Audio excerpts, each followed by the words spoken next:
In the last two videos, we took a look at interior and exterior set pictures that were leaked from the set of the new Fallout series. Now we have our first official footage. Join me as I take a close-up look and see what we can find out.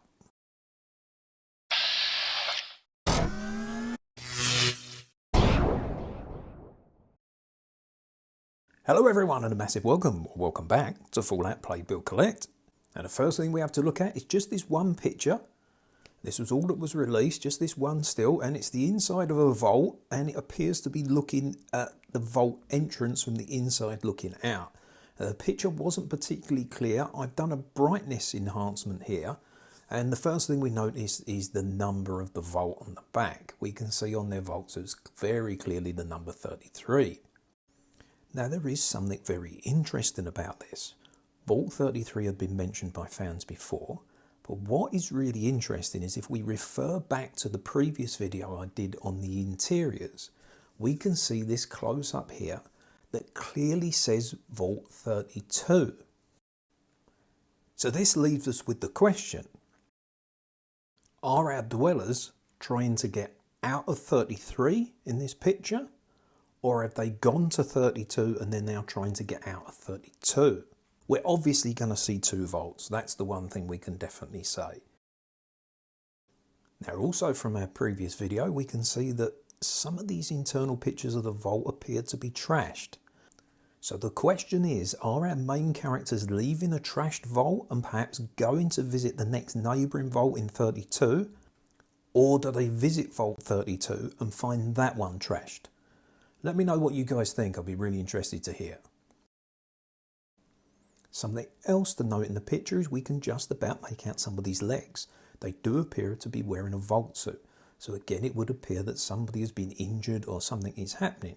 We can also tell from one of the characters standing here that he has a neck brace on. So he himself has obviously been injured somewhere down the line.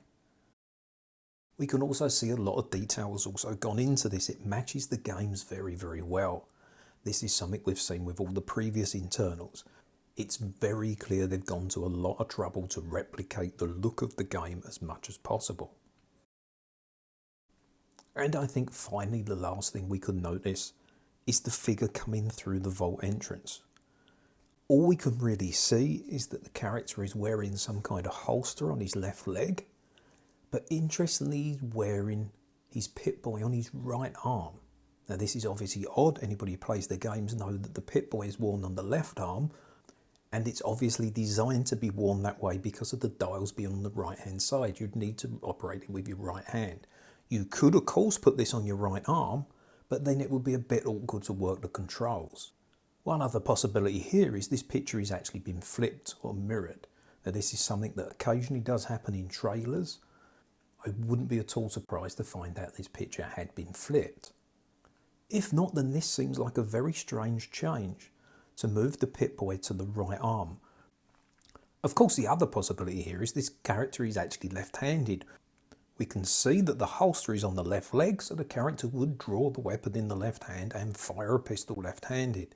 Perhaps they went to the trouble of producing a Pip-Boy that's either ambidextrous or one that was specifically designed to be operated by left-handed characters.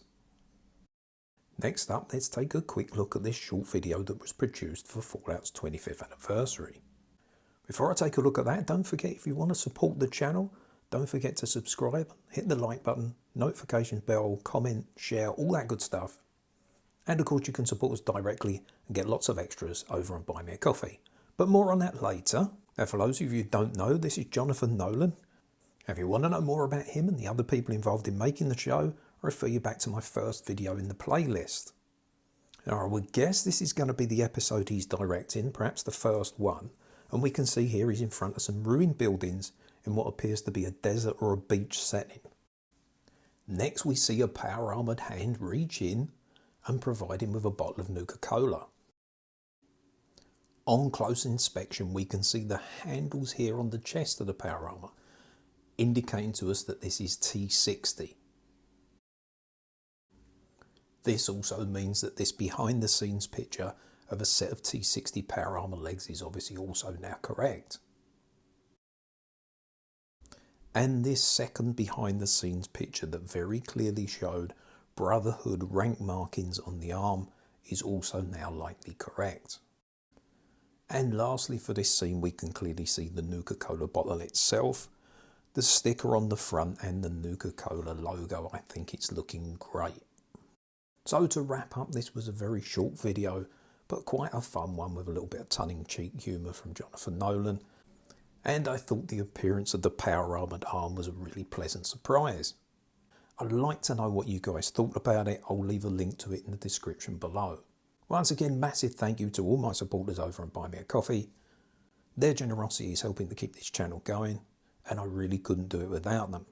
If you'd like to join the team and help support the channel, we have a number of membership options available that offers access to bonus content coming every month.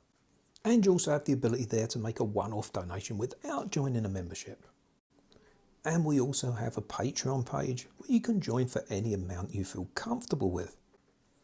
If you're still watching, there's a good chance you'll enjoy some of our other content, so don't forget to check out some of the other videos before heading off. So as always, take care of yourselves and each other. I hope to see you in another video very soon.